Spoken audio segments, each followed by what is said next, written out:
Let's put aside the fantasies of becoming a billionaire for a moment. Today, I want to wrestle with a very specific number. That number is not $1 million. It is not $10 million. That number is $20,000. If you mention this number to people on Wall Street, they might laugh at you because that might just be the cost of the wine at their dinner. But if you ask me, or if you ask Charlie Munger, we will tell you, this $20,000 is the most important, the most difficult, and the most decisive sum of money in your entire life. Why 20,000? Why not 10,000 or 50,000?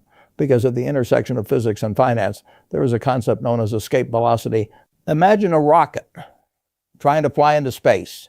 In the first few minutes of ignition, it burns more fuel than during the rest of the entire journey combined. Why? Because in that phase, it must fight against the strongest gravitational pull of the Earth and the thickest atmospheric resistance. For most people, the zone between $0 and $20,000 is your gravity well. In this zone, you are not moving forward, you are fighting for your life. We have to be honest about this. When the number in your bank account is below 20,000, your life is actually in a state of extreme fragility. Nassim Taleb talks about anti-fragility, but at this stage, you are completely fragile. Let me paint a picture of this life for you. I know this life because before I became the so-called Oracle of Omaha, I observed countless people struggling at the bottom. When you only have $1,000 in savings, every small accident in life is a catastrophe. Your car breaks down and the repair bill is $500. This isn't just an expense. This means you might not be able to pay rent this month, or you might have to turn to a payday lender. And once you take that high-interest loan, you are sucked into a vicious cycle. You have a toothache, but because you can't afford the dentist, you choose to endure it. As a result, a year later, a small problem turns into a major surgery, and the cost goes from a few hundred to a few thousand. You see, this is what I call the gravity of poverty. When you have no money, the cost of surviving in this world is actually higher. Banks charge you maintenance fees because your balance is too low. Landlords charge you penalties because your rent is late. You buy cheap shoes every year because you can't afford high-quality ones that last. This gravity pins you firmly to the ground. That is why I say the first $20,000 is the hardest. It's like walking through quicksand. Every time you pull one foot out, the other sinks deeper. Charlie Munger has a famous quote, "The first $100,000 is a bitch." But that was by the standards of decades ago. In today's economic environment, for an ordinary working class person, I believe the true psychological threshold is $20,000. Until you say this $20,000, no so-called investment strategy can actually help you. Don't think about stock dividends. Don't think about compound interest curves, because when your principal is nearly zero, a 100% return is still zero. At this stage, the money you earn from investing wouldn't even be enough to buy a hamburger. This is a dark tunnel. Many young people walk in this tunnel for years, only to find themselves still running in place. So they despair. They start to believe that social mobility is dead. They start to believe that hard work is useless, and then they squander the little money they have, trying to numb the pain through consumption. But this is exactly where most people fail. What this video is about is not how to make you rich, but how to make you take off. We are going to talk about how to generate enough thrust to break out of this gravity well, because once, and I mean once, you cross this $20,000 line, a miracle happens. The air gets thinner, the resistance drops, the gravity weakens. Suddenly, every bit of effort you put in before starts to return to you exponentially. But before we get there, you must recognize where you are right now. If your current savings are below this number, please turn off all distractions and put your phone on silent, because the next 50 minutes might be the most important physics lesson of your life. We are on the launch pad right now. The countdown begins. Now, let's assume you have climbed out of that gravity well. You have $20,000 sitting in your bank account. You haven't bought a Ferrari. You haven't moved into a mansion. And you look exactly the same as you did yesterday. But I can guarantee you, deep inside your brain, the chemistry has changed. This chapter is about the psychological shift. I call this change the birth of refusal power. Do you know why most people live like slaves in the workplace? It is not because they lack ability. It is because they lack the capital to say no. Let's run a comparative experiment. Imagine two young people sitting in the same office. Let's call them Jack and Mike. Their salaries are exactly the same and their skills are equal. The only difference is that Jack has zero savings, or perhaps even $1,000 in credit card debt, while Mike has $20,000 in cash. Now, the boss walks into the office and makes an unreasonable demand. Maybe he asks them to work overtime on the weekend for free. Or maybe he asks them to sell a product that is clearly defective. What will Jack do? Jack's heart rate will accelerate and his cortisol levels will spike. His brain will instantly go into survival mode. He will think, if I refuse, the boss might fire me. If I lose my job, how will I pay rent next week? What about my car payment? Fear instantly hijacks his rationality. So even though Jack is completely unwilling inside, he will lower his head and submissively say, yes, boss, no problem. In that moment, Jack is not an independent individual. He is a person forced to sell his dignity because of financial fragility. Now look at Mike. Mike has $20,000. This money is enough for him to live for 6 months to a year without any income. When the boss makes the same demand, there are no sirens going off in Mike's brain. He will calmly evaluate the request. He can look the boss in the eye and calmly say, I don't think that is a good idea. Can we find another way? Or if the request truly crosses a line, he can even tell himself, even if I quit right now, I will be fine. You see, this is called refusal power. Mike didn't actually quit, but because he possesses the ability to walk away at any time, he holds the initiative at the negotiation table. This is what I always say. If you cannot walk away, you cannot negotiate. That $20,000 is essentially not money. It is body armor for your personality. Psychologists have long confirmed a brutal truth. Poverty lowers your IQ. There's a book called Scarcity, and the research in it shows that when a person worries about money all day, their cognitive bandwidth gets severely occupied. This constant anxiety is equivalent to a temporary drop in IQ of 13 to 14 points. That is worse than going a whole night without sleep. This explains why poor people often make a series of bad decisions. Why do you buy lottery tickets? Why do you take out payday loans? Why do you spend 2 hours waiting in line to save $2? It is not because you are stupid. It is because your brain is filled with the fear of survival and you simply have no space left to make long-term plans. When you possess $20,000, the most magical thing happens. Your cognitive bandwidth is released. You no longer need to worry about next week's grocery bill. So your brain starts to switch from survival mode to strategy mode. You begin to see things 3 months or even 3 years down the line. You will find that you become smarter at work, more confident in social interactions, and even your temper improves. This is not because you read some self-help book, but because you turned off that survival alarm that has been screaming in your head. Many people ask me, Warren, what is true wealth? True wealth is not how many yachts you can buy. It is waking up in the morning and being able to say, I can do whatever I want today.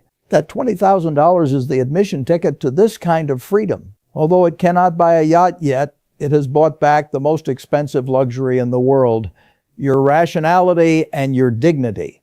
So at this stage, even if your shoes have holes in them, even if you are driving a 15-year-old beat-up car, as long as you have that $20,000 in your account, psychologically, you are already far wealthier than those driving BMWs, but carrying massive car loans. You are no longer walking on a tightrope. You finally have a safety net beneath your feet. And only when you are not afraid of falling can you start attempting difficult maneuvers, such as thinking about how to get richer. Welcome to Chapter 3. If I didn't talk a little bit about math, I wouldn't be Warren Buffett, but I promise you today's math class will not be boring because it relates directly to when you can retire. In the last chapter, we talked about the psychological shift. Now we need to talk about the mathematical shift. The theme of this chapter is the official start of the compound interest machine. Einstein called compound interest the eighth wonder of the world. But most people fail to understand a prerequisite for compound interest. Compounding requires critical mass. Just like a nuclear reactor, if you don't have enough uranium, the reaction simply won't happen. In the world of wealth, $20,000 is that critical mass. Let's do a brutal comparative calculation.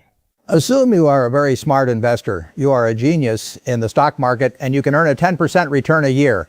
This is already extraordinary because most professional fund managers cannot achieve this. If you only have $1,000 in your hand, you worked hard researching for a whole year, read countless financial reports, beat the market, and earned 10%. What is the result? $100. What can $100 do? Maybe you can take your partner out for a nice dinner or fill your gas tank twice, and then that $100 is gone. It makes no structural change to your quality of life. You still have to worry about next month's rent. Your investment return is swallowed up by the noise of life. This is why it is hard for the poor to get rich through investing, because when the base is too small, the snowball of compounding simply cannot get rolling. Now, let's see what happens when you possess $20,000. The same 10% return. 10% of $20,000 is $2,000. What does $2,000 mean? For many ordinary families, this could be a whole month's salary or 2 full months of rent. This is not just a difference in numbers, this is a difference in nature.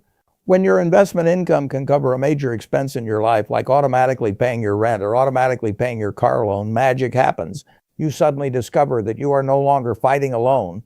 You have gained an invisible partner. This partner doesn't eat, doesn't drink, doesn't sleep, and has no emotions, but every year he faithfully earns back a month of freedom for you. I have a famous analogy. Life is like a snowball. The important thing is finding wet snow and a really long hill. That $20,000 is the first tight snowball core you have packed together. If you don't have this core, no matter how much snow you scatter on the hill, it will just be blown away by the wind. It will never gather together. Let's look at how this core rolls over the river of time. We will use a simple mathematical tool called the rule of 7. Divide 72 by your annual rate of return, and that is the time it takes for your assets to double. If you put this $20,000 into a standard index fund, assuming an annual return of 7 to 10%, this means every 7 to 10 years, your money automatically doubles. 20,000 becomes 40,000, 40,000 becomes 80,000, 80 becomes 160, 160 becomes 320, 320 becomes 640. Please note, during this process, you don't even need to deposit a single extra penny.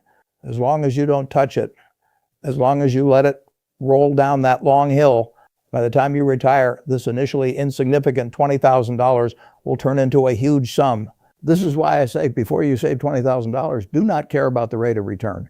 Many young people only have a few $1,000s, yet they are obsessed with options, cryptocurrencies, or those junk stocks that claim to multiply 10 times. Why? Because they feel their principal is too small, so a 10% return is meaningless. They want a 500% return. This is suicidal mathematical logic, precisely because you look down on that 10%. You took the risk of a 100% loss, and as a result, your principal went to zero. You have to go back to the starting line and start carrying bricks all over again. Mark my words, before $20,000, your primary task is defense, it is accumulation, it is squirreling away every acorn like a squirrel. At this stage, the importance of principal far outweighs the rate of return. You must pack this first pile of wet snow tight through selling your labor and time and through an extremely frugal lifestyle. This is a purely physical process. There are no tricks to it. But once you have packed this snowball and placed it on the hill, the rules of gravity change. Before, gravity was hindering you from climbing up. Now gravity starts helping you roll down. This is the turning point from being human-driven to capital-driven. Before this line, you work for money. After this line, money starts working for you. Although it is just an intern at first and doesn't earn much, it grows much faster than you can imagine. Now we arrive at the most dangerous and darkest chapter of this video. If the previous chapters were about how to climb out of the deep well, this chapter is about how not to fall back in. I call this chapter the Great Filter.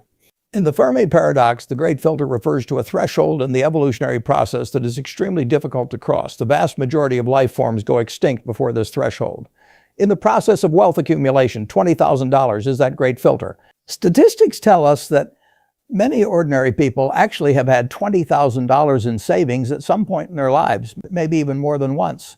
But why do the vast majority end up broke? Because they fail to pass through this filter. This is a brutal psychological trap. When you have $20,000 in your hand, the temptation you face is 10,000 times greater than when you had no money. This is what I call the reward trap. Think about it. You worked hard for 3 years eating instant noodles every day, buying no new clothes, and finally saved up $20,000. At this moment, your brain generates a strong psychology of compensation. It tells you, hey, you have worked so hard, you are a rich person now, you should reward yourself. Coincidentally, at this very moment, your 10-year-old Toyota breaks down again. You walk past a car dealership and see a brand new shiny SUV. The down payment is exactly $20,000. The devil in your heart says, buy it, I have money, I can afford it. This is the moment the filter activates. Most people fall right here. They sign the check and drive that new car home. In that moment, they feel incredibly proud. They feel like they have succeeded. But what I see is a different scene. I see a person who has personally killed the golden goose that just hatched. That car you bought is not an asset, it is a liability. The second you drive it off the lot, it depreciates by 20%. Even worse, for the sake of this car, you have blown your newly established core of compound interest to smithereens. You haven't just returned to square one. You have taken on a new car loan, higher insurance premiums, and higher gas costs. The gravity well opens up again and sucks you back in. And this time, because you have tasted the pleasure of a new car, you can no longer endure the hardship of frugality. You may never get another chance to climb out in this lifetime. Aside from your own desires, there is an external force trying to pull you down. Sociologists call this the crab bucket effect. If you put one crab in a bucket, it can crawl out, but if you put a group of crabs in a bucket, whenever one tries to crawl out, the crabs underneath will grab it with their claws and drag it back down. When you save $20,000, when you start refusing meaningless consumption, when you start talking about investing instead of gossip, your friends, colleagues, and even relatives will feel uncomfortable. They will say, what's the use of saving money? Money is meant to be spent. They will say, look at that guy. He clearly has money, but still drives a junk car. What a miser. They mock you, not because you are doing something wrong, but because your self-discipline highlights their indulgence. Subconsciously, they don't want you to pass through that filter because that means you will enter a world they cannot reach. To pass this filter, you have to become a little weird. You have to get used to loneliness. You have to learn to enjoy the thrill of watching the numbers in your bank account grow rather than the thrill of watching your closet fill up.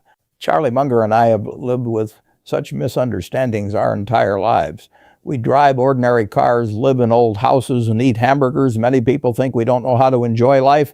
But what they don't understand is that we enjoy the sense of security. We enjoy the sound of the compound interest machine humming day and night. So when you save $20,000, this is the most critical moment. This money will feel hot in your hand. You will feel it pulsing in your pocket, begging you to spend it. You must resist this urge. You have to tell yourself, this money is not for rewarding my past. It is for purchasing my future. This is my seed. If you grind your seed into flour and eat it, you will never see a harvest in your life. This is the greatest test on the road to wealth. It is not a test of your earning ability, but a test of your sense of worthiness. Do you believe you are worthy of long-term freedom, or are you only worthy of short-term pleasure? If you can resist buying that car, if you can resist going on that expensive vacation, if you can say no to the crabs pulling you down, then congratulations. You have just passed the great filter. Now you are officially part of the top 5%. Congratulations, you have passed the great filter. Your $20,000 is still in your account. It hasn't turned into a depreciating SUV. Now, we enter the phase of tactical execution. The theme of this chapter is the specific blueprint from 20,000 to 100,000. Many people will ask me at this point, Warren, I have $20,000 now. Which magic stock should I buy? Should I chase the hottest trend that is skyrocketing? My answer is very simple, and it might seem boring to you. If you try to use this $20,000 to gamble on the next moonshot, you have basically already lost. At this stage, what you need to do is not gamble, but position yourself. We need to carve up this precious seed capital. We need to divide it into two parts, the bulletproof vest and the soldiers. First, you need to take $5,000 to $10,000 and put it into a high-yield savings account or buy the safest government bonds. This money is your bulletproof vest. This money is absolutely untouchable. It is not for investing. It is for buying a good night's sleep. You should treat it as your private insurance company. When your car breaks down, when you get sick, or when you suddenly lose your job, this money will rush to the front lines and block the bullets of life. Only when you have this layer of body armor do you dare to hold on for the long term on the investment battlefield.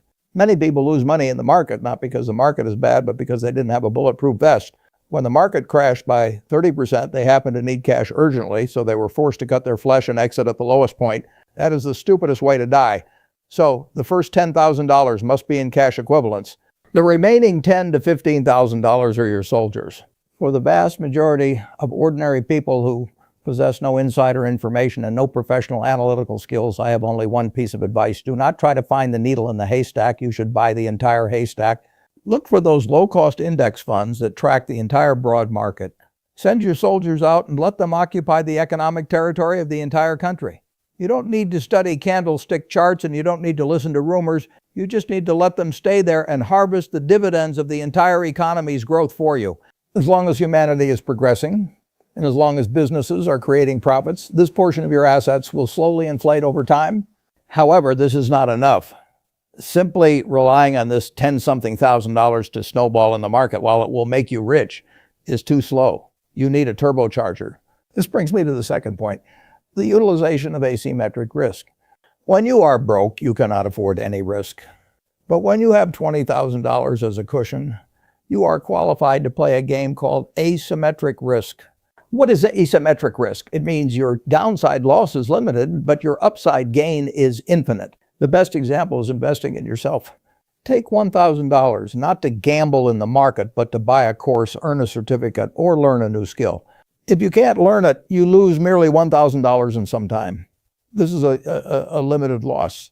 But if you learn it, this skill might increase your monthly salary by $500. That is $6,000 a year and $60,000 in 10 years.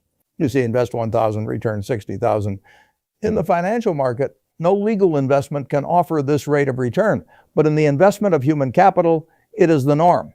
What did that $20,000 give you? It gave you a buffer period where you won't starve even if you fail. You can use this time to try a side hustle, to do trial and error, and to find a second income curve. This is the fundamental difference between the poor and the middle class. The poor, lacking a buffer, can only sell cheap labor day after day, whereas you have a buffer and you can spend money to purchase future earning power. At this stage, your goal is to sprint to $100,000 as fast as possible. Charlie Munger says the first 100,000 is the hardest, but going from 20,000 to 100,000 is much easier than going from 0 to 20,000. Because at this time you are driven by dual engines. One is the compound interest engine in the market, which is small but turning. The other is the active income engine brought by your self-investment. Finally, I want to give a stern warning to people at this stage. This is my death list. On this road from 20,000 to 100,000, there are 3 pits that will instantly bring you back to 0. First, do not use leverage. Never borrow money to invest. Because you have $20,000, many institutions will be happy to lend you money. Do not listen to them. Leverage will reduce your time advantage to 0. As long as the market fluctuates a little, you will be forcibly liquidated. Second, do not touch complex derivatives. You don't understand. Anything that promises high short-term returns is usually a trap designed for you. Options, futures, high-frequency trading, those are slaughterhouses for professionals, and you enter as a lamb to be slaughtered. Third, do not buy a house at this stage. I know this sounds counterintuitive, but $20,000 is too stretched for a down payment. If you buy a house now, you will be burdened with a heavy mortgage and your cash flow will be locked dead. That refusal power you just gained, that freedom to say no, will instantly vanish. You will turn back into a slave to the bank, afraid to quit your job, afraid to take risks. Be patient. $100,000 is the next milestone. When you reach $100,000, the roar of the compound interest machine will be too loud to ignore. By then, you are not just rolling a snowball, you are triggering an avalanche. But now, before that, please put on your bulletproof vest, deploy your soldiers, and strive to increase your own value. The final chapter we are going to discuss is not about the numbers in your bank account, but about your quality of life as a human being. The theme of this chapter is redefining wealth. When you save $20,000, you might feel disappointed, because when you look in the mirror, you realize you look exactly the same. You have no luxury watch, no fancy car, and even your clothes are last year's style. But I want to tell you a secret that most people overlook. This money is paying you an invisible dividend. This dividend is called a low cortisol life. Cortisol is the stress hormone. When you have no money, when you are worried about next month's rent, your cortisol levels are chronically elevated. This hormone is slowly poisoning your body. It causes insomnia, it makes you anxious, it makes you lose your temper with your family, and it even crashes your immune system. The stress of poverty is, in fact, a chronic disease. But when you possess that $20,000 bulletproof vest, even though you haven't bought a single thing, your cortisol levels drop. You sleep better at night. You are more patient with your children. You argue less with your spouse about money. This invisible health dividend is worth even more than the $20,000 itself. I always say money cannot buy happiness, but money can buy away a lot of unhappiness. That first $20,000 buys away exactly those nightmares that wake you up in the middle of the night. Many people think I, Warren Buffett, am happy because I possess billions in wealth. Wrong. Even if I only had $20,000 right now, I would still be happy, because $20,000 is enough to buy my favorite hamburgers, enough to let me live in a warm house, and most importantly, enough to let me do the work I love. This leads to the final piece of philosophical advice I want to give you. Do not let money become your master. Before $20,000, money is your master. You must obey it, doing jobs you dislike and enduring bosses you can't stand. But after $20,000, the relationship reverses. You become the master, and money becomes the tool. If you save this money just so one day you can splurge like the nouveau riche, then you will never be truly wealthy. You are just a poor person holding some cash. If you save this money to win control over your own time, then even if you only have $20,000 in your account, you are a wealthy person. All right, this 50-minute journey is coming to an end. Let's look back at how far we have come. We started from that dark gravity well discussing how difficult and fragile the first $20,000 is. We talked about the psychological shift and how that money gives you the refusal power to say no in this brutal world. We talked about the compound interest machine and how that core of wet snow begins to roll. We talked about the great filter and why you must resist the temptation of consumerism and not kill your golden goose. Finally, we gave you a specific blueprint on how to put on your bulletproof vest, deploy your soldiers, and conquer that first 100,000. You see, all of this, the fulcrum that can change your entire destiny, is actually just that meager $20,000. It sounds so small, but in the eyes of those who understand, it carries the weight of a mountain. If you haven't reached this number yet, don't lose heart. Ignore those showing off their wealth on social media. That is noise. Focus on your own feet. I don't want this video to be just another piece of entertainment that you enjoy watching and then forget. I want to issue a challenge. If you are serious, if you truly want to climb out of that gravity well, I want you to write down in the comments section your current status and what you are prepared to sacrifice to save this $20,000. Maybe it's I'm giving up coffee, maybe it's I'm not buying new shoes, maybe it's I'm starting a side hustle. Write it down. This is a contract. Not with me, but with your future self. When the day comes that you actually save that $20,000, be it 3 years or 5 years from now, please come back to this video and reply to yourself, I did it. By then you will discover that you haven't just changed your savings, you have changed the trajectory of your entire family's destiny. The game has started. Now go win your first round.